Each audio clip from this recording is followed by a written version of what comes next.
19 number में आओ। और हम फिर फोबिया, फीलिया एंड मेनिया वाले शीट में आते हैं।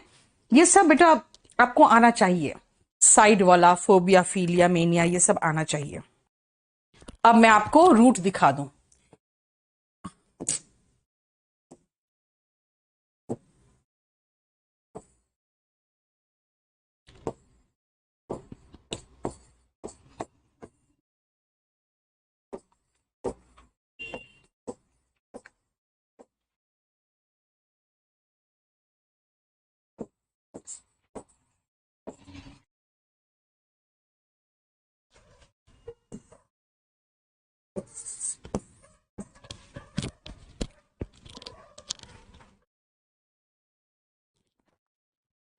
फायर, चिता। फायर का मतलब चिता। तो पायरो टेक्निक मतलब भाई चिता में होता क्या है, आग होता है ना। तो पायरो टेक्निक का मतलब होता है आग बनाने की तकनीक। अब आग बनाने की तकनीक का मतलब क्या हुआ बेटा, हम लोग यहाँ धड़ाम धुड़े को ही पटाखा समझते हैं। पटाखे जो होते हैं उसमें डिफरेंट कलर्स होते हैं, है ना, रेड, ग्रीन, येलो, ऑरेंज, ये सब कलर्स देख के अच्छा लगता है।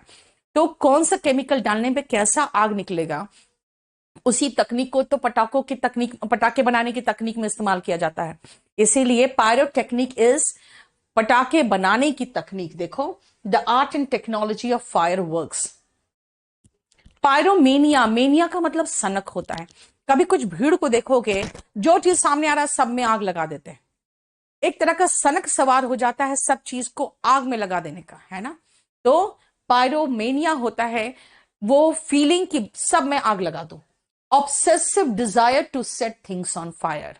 ठीक है, क्लियर। पायरोफोबिया, आग से डर, सेम सिनोनिम है आर्सेनोफोबिया या आर्सेनफोबिया। इसका मतलब ही, आर्सेन का मतलब ही होता है आग लगाना। तो आग से डर इज आर्सेनफोबिया। दो वर्ड है एस्ट्रा एंड एस्ट्रो। अभी इस पेज में एस्ट्रा है, नेक्स्ट पेज में एस्ट्रो आएगा। एस्ट्रोफोबिया इज लाइक जो बिजली कड़कने से डर पैदा होता है ना, नहीं पिक्चर में दिखाता है बिल्कुल हीरोइन लिपट गई हीरो से, कब एस्ट्रोफोबिया जिनको होता है वही लिपटते हैं। ठीक है, बिजली के गर्जन और बादल के कड़क गरजने से और बिजली के कड़कने से जो डर पैदा होती है ना, उसको आर्सेनफोबिया कहते हैं। ठीक है, नेक्स्ट वर्ड है एस्ट्रोफोबिया। देखो, अब आ जाओ इस पेज में, आपको पायरो भी दिख रहा है, ये ग्राफी जहां दिखे समझ जाना राइटिंग है। एंड्रो वर्ड रूट है पुरुष का। एस्ट्रो वर्ड जहां दिखे समझ जाना हेवनली ऑब्जेक्ट्स की बात होती है। भौगोलिक पिंड। Meter is instrument.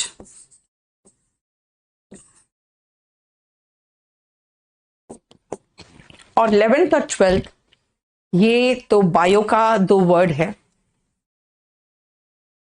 पहले एक बार रीड करो तो इस पेज को।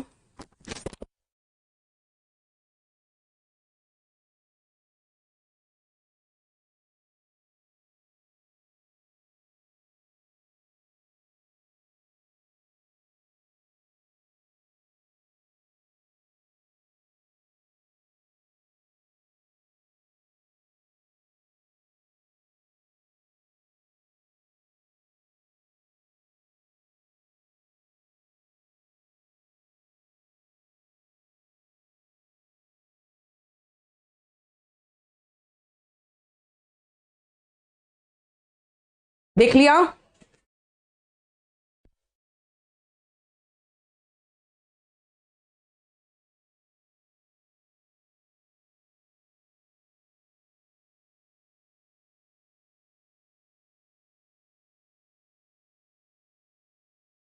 चलो, एस्ट्रोफोबिया, भौगोलिक पिंड से डर इज एस्ट्रोफोबिया। मतलब कई बार डर रहता है, बहुत सारे अंग्रेजों को डरता है कि अभी कोई बहुत बड़ा ग्रह आएगा और बहुत बड़ी उल्का आएगी और हमारे ग्रह से टकरा जाएगा और पूरा ग्रह का सत्यानाश हो जाएगा, ऐसे ही तो पिक्चर्स बनते हैं वहां पे। वही देख देख के उन लोग के डर, मन में डर बैठ जाता है। ठीक है। एंड्रोफोबिया, पुरुषों से डर, यानी कि बहुत सारी महिलाएं ऐसी होती है जो बचपन से ही अली गर्ल्स स्कूल में पढ़ी होती है ना, हमेशा महिलाओं के संगत में रहती है, तो पुरुषों के सामने उनका नर्वसनेस बढ़ जाता है, वो एंड्रोफोबिया के शिकार हो जाती है ना, मेल यानी पुरुषों से डर। पायरोग्राफी, देखो ग्राफी जहां भी दिखे समझ जाना राइटिंग की बात हो रही है। अब पायरो मतलब फायर। जनरली क्या होता है, लोग अपने जानवरों के पीठ पे भी गर्म करके कुछ ऐसा निशान बना देते हैं, लेकिन स्पेशली पायरोग्राफी आप अपने पर्स में देखोगे और अपने वॉलेट में देखोगे। जो चमड़ा होता है उसी पर वो पूरा कंपनी का लोगो वगैरह सारा बिल्कुल गर्म करके जब मेटल को उस पर लगाया जाता है ना, तो उससे ही निशान छोड़ देता है वो। तो यानी कि वैसे गर्म करके लिखना कोई चीज चमड़े पे, that is called pyrography. The art and technique of decorating wood और leather by burning a design on the surface with a heated metal. गरम धातु से, ठीक है, चमड़े या लकड़ी पर डिजाइन बनाने की तकनीक है पायरो टेक्निक, पायरोग्राफी। पायरोमीटर, बेटा मीटर का मतलब जहां भी मीटर होगा इसका मतलब कोई इंस्ट्रूमेंट है जो उसको नापता है। अब pyro has come from fire, यानी बहुत ज्यादा गर्मी को नापने की जो इंस्ट्रूमेंट होती है।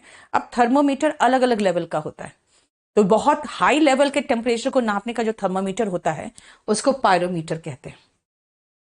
मेटामॉर्फोसिस एंड फ्लक्स, ये दोनों में डिफरेंस है। जैसे मेटामॉर्फोसिस आप देखोगे, बटरफ्लाई जब बनता है, कैटरपिलर धीरे धीरे प्यूपा में चेंज होता है ना, प्यूपा उसके बाद बटरफ्लाई में चेंज होता है, तो ये मेटामॉर्फोसिस होता है और ये पूरी तरह से चेंज हो जाता है। अब बटरफ्लाई के बाद और कुछ नहीं बनेगा। लेकिन फ्लक्स जो होता है ना, ये निरंतर बदलाव है, कभी बहुत अचानक होगा, कभी जैसे नहीं होता है भूकंप आया तो अचानक चेंज हो जाता है बहुत ज्यादा वहां का स्ट्रक्चर, लेकिन ये निरंतर होता रहेगा, ये कभी खत्म नहीं होगा।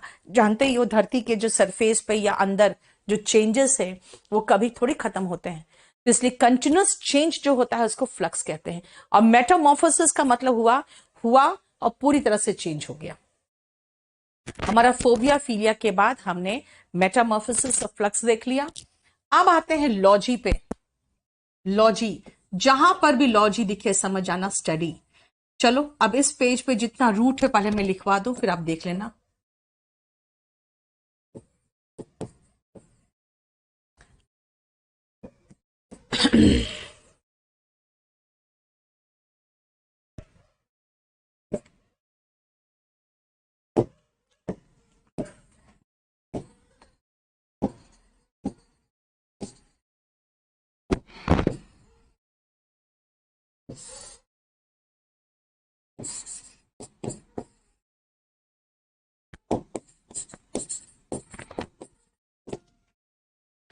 बस इस पेज में इतना ही रूट है, एक बार रीड कर लो।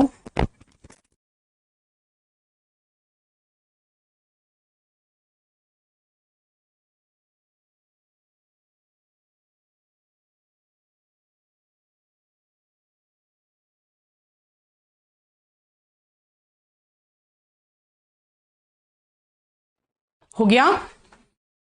आ जाओ आर्कियोलॉजी।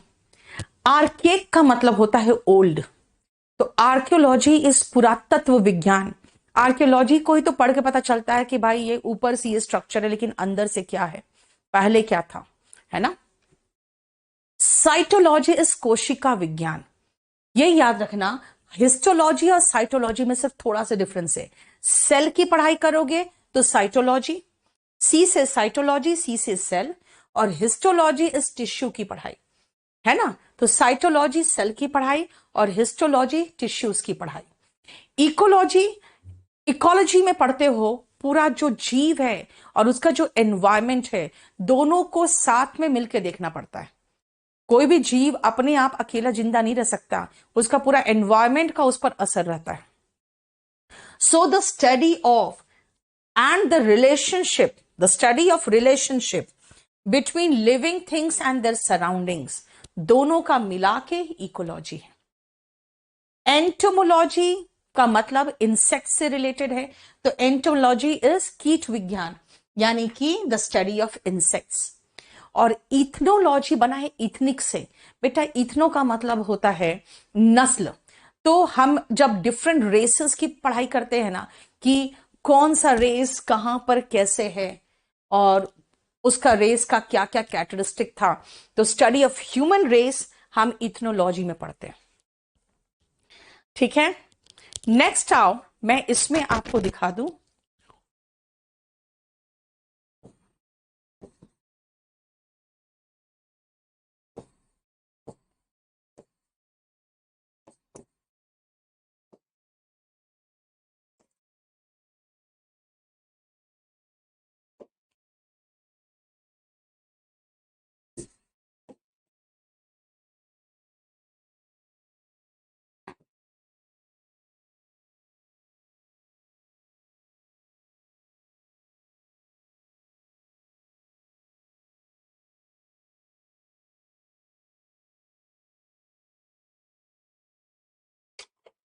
पहले इस पेज को देखो ध्यान से।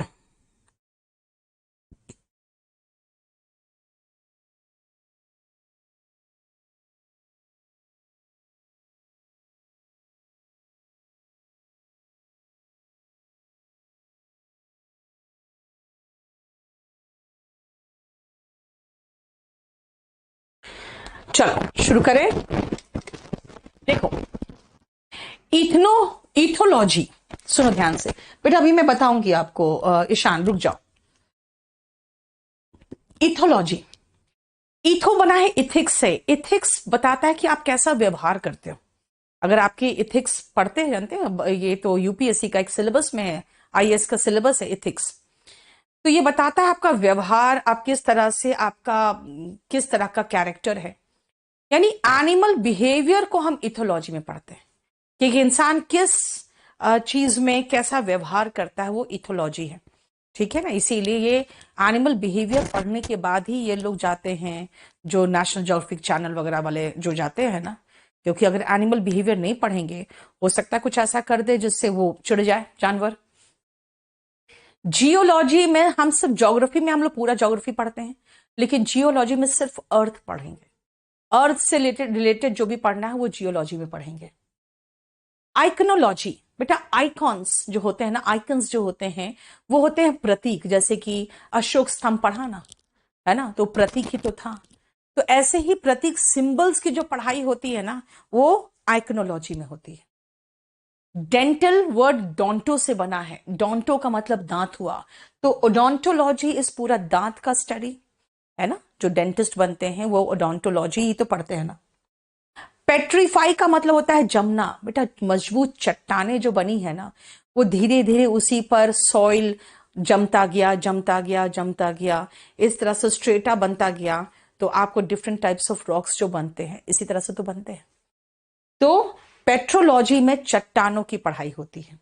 और सिज्मो और रिक्टर, ये दो वर्ड है, याद रखना। सिज्मो और रिक्टर ये दो वर्ड है, दोनों वर्ड रिलेटेड टू अर्थक्वेक है। दोनों वर्ड में से कोई भी वर्ड कहीं दिख जाए, आपको समझ जाना हम लोग भूकंप की बात कर रहे हैं। तो सिस्मोलॉजी इज भूकंप की पढ़ाई। देखो ध्यान से इसमें। स्पिलोलॉजी, बेटा लॉजी का मतलब तो मैंने कह ही दिया था आपको कि इस पेज पे अगर आप देखोगे ना, अगर इस पेज में मैं रूट लिखना चाहूं तो सिर्फ एक लॉजी का रूट लिख सकती हूं, दैट इज स्टडी।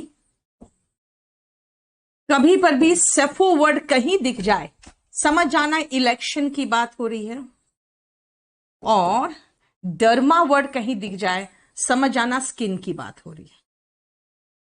बाकी और कोई रूट ही नहीं है इसमें। लॉजी, डर्मा और सेफो, और कोई रूट है ही नहीं। पहला आओ स्पिलोलॉजी, गुफा विज्ञान। बेटा गुफा की स्टडीज की जाती है और उसके बाद पता लगाया जाता है कि उस गुफा के अंदर जब आदि मानव रहते थे, उन्होंने क्या चीज की पेंटिंग की है, क्या है वहां पे। कई कई बार तो गुफा के अंदर बिल्कुल एक कंप्लीट सिविलाइजेशन का पता चल जाता है ना। तो स्पिलोलॉजी का मतलब हो गया स्टडी ऑफ या एक्सप्लोरेशन ऑफ केव्स, ठीक है, स्टडी ऑफ या एक्सप्लोरेशन ऑफ केव्स, दोनों में से कोई एक। सेफोलॉजी, जब भी सेफो वर्ड देखोगे तो समझ आना इलेक्शन। सेफोलॉजिस्ट जो होते हैं ना, वो इलेक्शन ट्रेंड्स के बारे में पता करते हैं। और यहाँ इंडिया में इतने गंदे तरीके का इलेक्शन ट्रेंड होता है। अच्छा, यहाँ पे इतने मुस्लिम्स हैं, इतने ब्राह्मण हैं, इतना बनिया है, इतना जाट है, तो यहाँ पे अगर हम कोई ऐसा कैंडिडेट खड़ा करे जो अगर हिंदू है और अगर वो जाट है, तो हिंदू के वोट मिलेंगे उनको, जाटों के वोट मिलेंगे। तो ऐसे तरह से यहाँ कैंडिडेट्स डिसाइड होते हैं, ठीक है ना। दलित कैंडिडेट, अरे भाई ठीक है, दलित को आगे बढ़ाइए, लेकिन आप दलित कैंडिडेट सिर्फ इसलिए खड़ा कर रहे हैं क्योंकि वहां दलितों का वोट उनको मिलेगा। आप ब्राह्मण कैंडिडेट इसलिए खड़ा कर रहे हैं क्योंकि ब्राह्मणों का वोट मिलेगा। ये नहीं कि वहां पे जो सबसे अच्छा काम किया है, जिसने अपना पूरा समर्पित किया उस शहर के लिए, उसको नहीं खड़ा किया जाता है क्योंकि आप उस कास्ट के हैं जिनका परसेंटेज ऑफ वोट यहाँ पे कम है। दिस मीन्स सेफोलॉजिस्ट यहां पर सबसे पहला तो कास्ट बेस्ड सिस्टम पे उन्होंने इलेक्शन ट्रेंड निकालना शुरू किया और ये बहुत कामयाब हुआ। इसीलिए इंडिया में सेफोलॉजिस्ट का काम थोड़ा आसान है क्योंकि उनको सिर्फ पता लगाना पड़ता है कि वहां पे कितना परसेंट कास्ट और कितना परसेंट धर्म के अकॉर्डिंग डिस्ट्रीब्यूशन है। देखो, statistical study of elections and trends in voting. Next आओ एटिमोलॉजी। बेटा अभी मैंने क्या किया, मैंने आपको 3 रूट दिए और कहा देखो इन रूट से तो इतना ही वर्ड्स है जो ये रूट से, यानी जो मैं आपको पढ़ाऊंगी, यहां पे जो पढ़ाया, यहां पे जो बताया, मैंने तो एटिमोलॉजी ही तो पढ़ाया है। एटिमोलॉजी क्या है? एटिमोलॉजी का मतलब होता है formation of word from their roots, जो अपने रूट से। मैंने कहा अच्छा देखो क्या है, सेफो का मतलब होता है इलेक्शन, लॉजी का मतलब होता है स्टडी, यानी कि इलेक्शन का स्टडी। ये क्या है? सेफोलॉजी का मतलब हो गया, यही तो मैं जो आपको बता रही हूं, यही तो एटिमोलॉजी है। Etymology is study of words from their root. देखो, और जानते हो न्यूमिस्मैटिज्म और फिलाटेलिज्म, ये दोनों का रूट कुछ है ही नहीं और कई बार आ चुका है। Study of coins is called numismatism. Numismatics होते हैं जो सिक्कों की पढ़ाई करते हैं। किसी भी काल का जो सिक्का होता है बहुत कुछ बताता है, ठीक है ना, बहुत कुछ बताता है। जैसे इंडिया में जब हरित क्रांति आया तो सिक्कों में भी वो गेहूं की बालियां थी, है ना। तो ऐसे ही किस काल में, जिस काल में जो सिक्का चला है उस काल में राजा कौन था, ठीक है। उसके बाद पता चलता है कि अच्छा हाँ, राजा ने रानी का भी फोटो लगाया है, मतलब जो बादशाह है वो रानी का भी फोटो लगा के उस समय सिक्का चलाया है, इसका मतलब जोरू का गुलाम था, तो बहुत प्यार करता था। तो इस तरह की बातें कह के वो ट्रेंड बता देते हैं कि सिक्कों से पता चल जाता है कि किस तरह का उस दौरान चल रहा था। क्लियर हो गया? नेक्स्ट आओ फिलाटेलिज्म। वही फिलाटेलिस्ट होते हैं जो डाक टिकट के संग्राहक होते थे। बेटा आजकल ये सब खत्म होता जा रहा है। आजकल हम लोग अपने मोबाइल में ही इतने ज्यादा बिजी हो गए हैं ना कि हम लोग की हॉबी के लिए तो समय ही नहीं रहा। पहले लोग क्या करते थे, अलग अलग काल के सिक्के अपने एक एल्बम में सजा के अपना हॉबी रखते थे। वैसे ही फिलाटेलिस्ट भी, हाँ सही कह रहे हो रविश, फिलाटेलिस्ट भी क्या करते थे, अलग अलग तरह के जो डाक टिकट होते थे, अलग अलग कंट्रीज के डाक टिकट, वो सजा के अपने एल्बम तैयार करते थे और वो फिलाटेलिस्ट कहलाते थे। अब खत्म होता जा रहा है ये सब चीजें। टैक्सीडर्मी, बेटा ये भी खत्म हो गया। जब हंटिंग प्रोहिबिट हुआ तब ये भी खत्म हो गया, है ना। पहले क्या था, लोग जाते थे जंगल में, बड़े बड़े लैंडलॉर्ड्स जो होते थे ना, जमींदार लोग और राजा लोग शिकार करते थे, शिकार करके शेर मार के लाए हैं। भाई शेर मार के लाने वाले अपने आप को तोप समझते थे।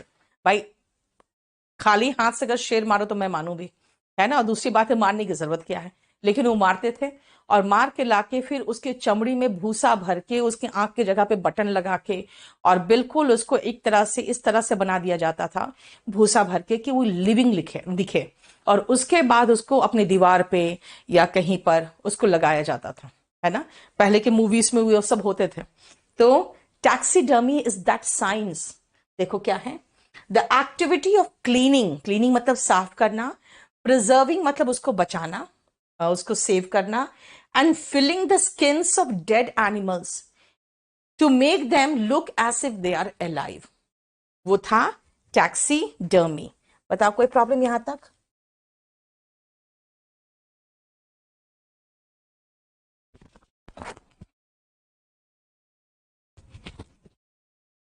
नेक्स्ट आओ, इस पेज को एक बार देखो।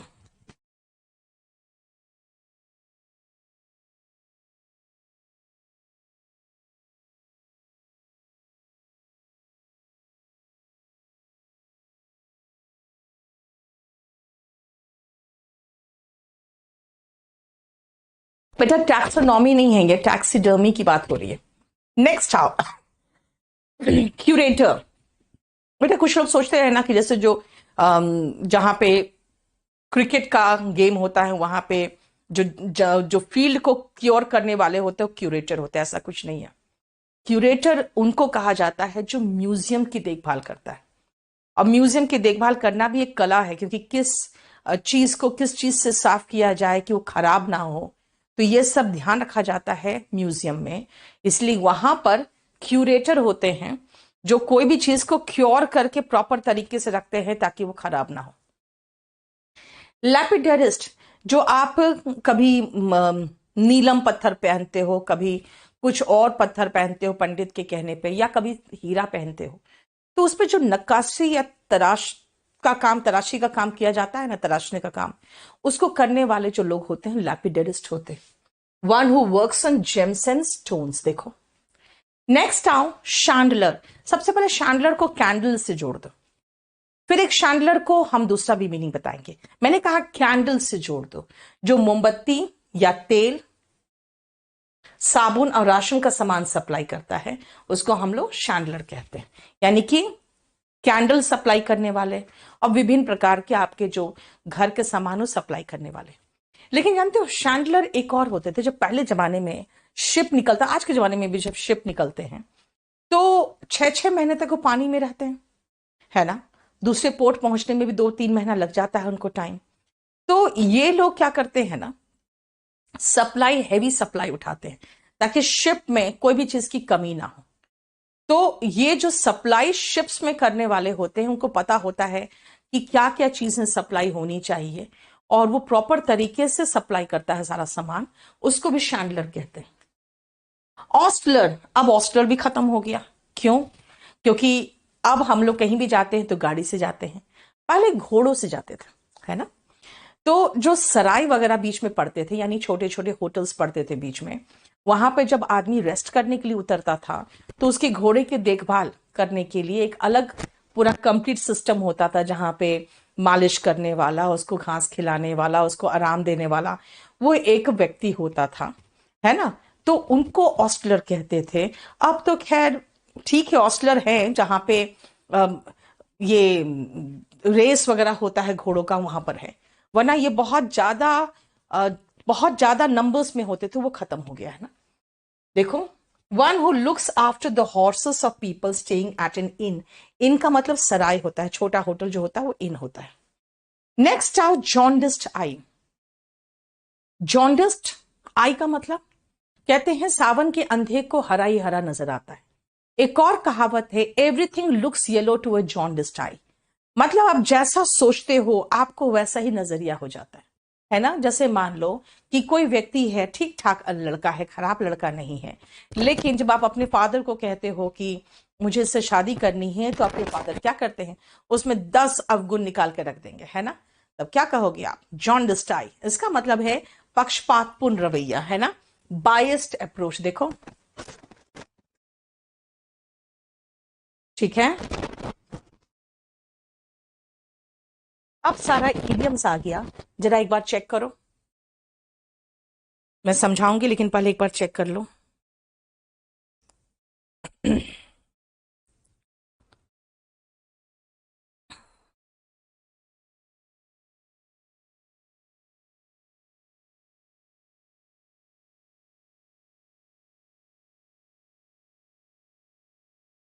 देख लिया?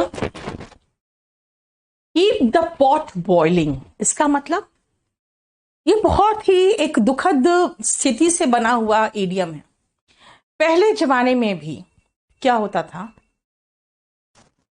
क्या हो गया, चलो, कीप द पॉट बॉइलिंग का मतलब समझो क्या होता है। पहले जमाने में जब भूख लगती थी, आज भी बहुत जगह होता होगा, नहीं पता चलता है, तो बच्चे शाम को इंतजार करते हैं कि माँ अब खाना बनाएगी, अब खाना बनाएगी, और माँ इंतजार कर रही होती है कि बच्चों की पिता कुछ लेके आएंगे तब ना पकाएंगे। लेकिन बच्चों को सिर्फ एक तसल्ली देने के लिए वो क्या करती है ना, कि लकड़ी कुड़ी जला के उसमें अपना जो बर्तन है, हांडी है, पॉट है, वो चढ़ा देती है, और चढ़ा के पानी उबलता रहता है। बच्चे सोचते हैं खाना बन रहा है ना। तो जैसे पिता कुछ लेके आते हैं तो फटाफट खाना बना देती है, तब तक बच्चे शांत रहते हैं कि अच्छा खाना बन रहा है।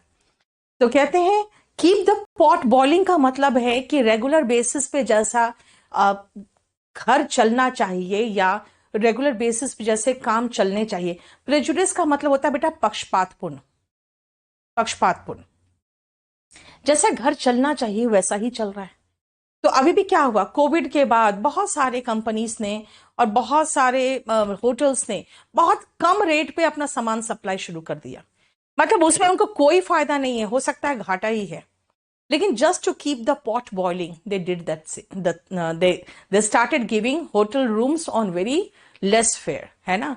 दे started giving hotel rooms just because they wanted to keep the pot boiling. इसका मतलब they just wanted to keep the work in momentum। देखो, to maintain brisk momentum मतलब चलता रहे, ये दिखाना चाहता है। लाफ इन वन स्लीव्स, कई बार ऐसा होता है, आपका दोस्त कुछ डांट खा रहा होता है तो आपको हंसी आ रही होती है, लेकिन अब दोस्त देखेगा तो कहेगा यार देखो, मेरी बेइज्जती हो रही है और ये हंस रहा है, तो क्या करते हो, मुंह छुपा के हंसते हो है ना। स्लीव्स में छुपा के हंसना, इसका मतलब होता है कि एंजॉय करना, रिजॉइस करना, लेकिन छुप के। इसीलिए देखो, to rejoice secretly. Lion's share एक कहानी है जिसमें कहा गया कि जंगल का राजा ने कहा कि भाई ये जो शिकार है, ठीक है तुमने किया है, लेकिन जंगल का राजा मैं हूं, तो इसमें मेरा हिस्सा होना चाहिए। अब किसकी मजाल कि उसको कम दे दे हिस्सा, है ना। इसका मतलब लायंस शेयर का मतलब होता है बड़ा, सबसे बड़ा जो हिस्सा होता है वो लायंस शेयर होता है, ठीक है। ऑल ग्रीक, बेटा ये ग्रीक हो गया, चाइनीज हो गया, जापानीज हो गया, ये सब जो लैंग्वेज है ना, ये बहुत डिफिकल्ट लैंग्वेजेस में आता है, ये बहुत डिफिकल्ट लैंग्वेज में आता है। तो ऑल ग्रीक का मतलब होता है जो समझ में नहीं आए। जैसे मान लो शशि थरूर की इंग्लिश क्या बोलोगे, it is all Greek to me, इसका मतलब मुझे कुछ समझ में ही नहीं आता। Last straw on the camel's back, इसमें भी एक कहावत है, कहानी है कि एक व्यापारी अपने कैमल के पीठ पर सामान लादता चला गया। सबने कहा भाई कम ला दो, कम ला दो, कहीं ऐसा ना हो कमर टूट जाए। उसने कहा कोई बात नहीं, वो लादता चला गया। लास्ट में जब बैठने लगा तो उसे लगा रही यार ये तिनका भी तो बचा रह गया। वो तिनका उठा के जैसे उस पर रखा, वैसे ही कमर उसका टूट गया। इसका मतलब समझ रहे क्या होता है।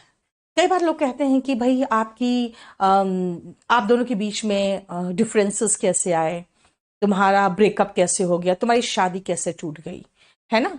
कभी भी एक इवेंट नहीं होता है जिस पर शादी या जिस पर कोई चीज टूटता है, बल्कि सीरीज ऑफ इवेंट्स होता है। उस सीरीज ऑफ इवेंट्स में आखिरी जो कहते हैं, ताबूत में आखिरी कील हिंदी में जो कहते हैं ना, वही है last straw on the camel's back, the last in the series of unpleasant events that finally makes you feel that you cannot continue to accept a bad situation, है ना। ताबूत में आखिरी कील, जो लास्ट इवेंट या इंसिडेंट होता है जिसके बाद लगता है यार ये बर्दाश्त करने लायक नहीं है ना। मिडास टच, ये भी एक कहानी पर है। मिडास नाम का एक राजा था जो एक दिन किसी अच्छे काम के कारण उसे वरदान मिला कि मांगो जो मांगते हो। तो उसने कहा कि मैं अपने हाथों से जिस चीज को टच कर दूं वो सोने का हो जाए। तो कहा ठीक है। उसके बाद वो जो चीज छुए वो सोने का हो जाए। खैर बाद में बहुत प्रॉब्लम हुई उसको, लेकिन यहां तक ही हमारे कहानी में मतलब है कि मिडास टच क्या है, जो चीज छुए वो सोने का हो जाए। जैसे देखते हो अंबानी को, है ना, अगर देखोगे, अनिल अंबानी की बात नहीं कर रही मैं, मुकेश अंबानी की बात कर रही हूं। Mukesh Ambani has Midas touch, जो शुरू करता है वही काफी अच्छी कमाई देता है। ठीक है, देखो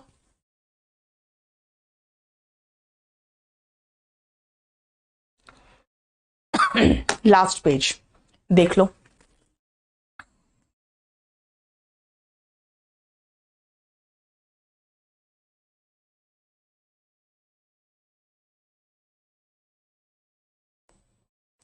देख लिया? चलो, मेयर्स नेस्ट क्या होता है बेटा? मेयर का मतलब होता है अम, घोड़ी। घोड़ा नहीं, घोड़ी। ठीक है ना? और नेस्ट का मतलब क्या होता है? घोंसला। अब भाई कभी किसी घोड़ी को घोंसला बनाते हुए देखे हो? पंछी घोंसला बनाते हैं, घोड़ी तो घोंसला नहीं बनाती, है ना? तो अ मेयर्स नेस्ट क्या होगा? यह सिर्फ फरेब, झूठ, फरेब हो ही नहीं सकता, है ना? अगर कोई आपको कहेगा कि भाई आप 50 रुपए जमा करो और रोज हमसे 10 रुपया लेते जाओ, तो कहोगे it is just mare's nest. ठीक है? एकिलीस हील। एकिलीस होते हैं बेटा बस खत्म होने वाला है। एक वो था, आदमी था, वो बहुत बड़ा योद्धा था। ठीक है? तो एकिली ने क्या किया? मतलब एक योद्धा था, उसको कोई हरा नहीं सकता था। ठीक है? उसका रीजन क्या था? उसकी जो माँ थी ना, उसको एक रिवर था, उसमें वो उसको मिला हुआ था वरदान कि उसमें डुबाने के बाद वो पूरा व्रज व्रज व्रज जो होते हैं ना, बिल्कुल एकदम हार्ड मेटल, उसका हो जाएगा। तो उसकी माँ ने, उसके उसकी जो दाई माँ थी, उसने उसको बोला कि ठीक है, इसको डुबा देंगे तो ये तो बिल्कुल एकदम अजय अमर हो जाएगा। तो उसकी माँ ने, जो वो छोटा सा था, इतना छोटा बच्चा था, तो उसने क्या किया था, उसके पैर के जो हील थे, यानी कि अब बच्चा को कहीं से पकड़ के तो नदी में डालोगे ना, तो उसके जो पैर के हील थे, बस उतने ही हील्स को उसने पकड़ा और उलट के बच्चे को पूरा डाल के निकाल लिया। तो पूरा वो एकदम स्टील का बन गया, कि यानी कि अब कोई उसको हार्म कर ही नहीं सकता है। लेकिन उसका जो हील था, यानी जिसको पकड़ के उसकी माँ ने उसको नीचे डाला था, वो क्या कर रह गया? वो कमजोर रह गया। तो एकिलीज हील का मतलब होता है कमजोर पक्ष। जैसे आप लोग इंग्लिश पढ़ते हो, कई बार कहते हो मैम इंग्लिश मेरा बहुत कमजोर है, तो कैसे बोल सकते हो कि my English is my Achilles heel? Pay off old scores, पुराने जो है ना वो चुकता करना। यानी अगर कभी किसी के साथ दुश्मनी हुई आपकी, और बाद में उसको पीट दिया आपने, 1 1.5 साल बाद या 6 महीने बाद, है ना, कोई पूछेगा क्या किया तुमने, क्यों पीटा? I just paid of old scores, मतलब पुराने हिसाब चुकाया मैंने, टू टेक रिवेंज, बदला लेना। एंड पे थ्रू वंस नोज का मतलब होता है भारी कीमत चुकाना। अगर कोई कहेगा कि भाई ये जमीन आपको कितने का पड़ा, I paid through my nose, यानी कि बहुत महंगा।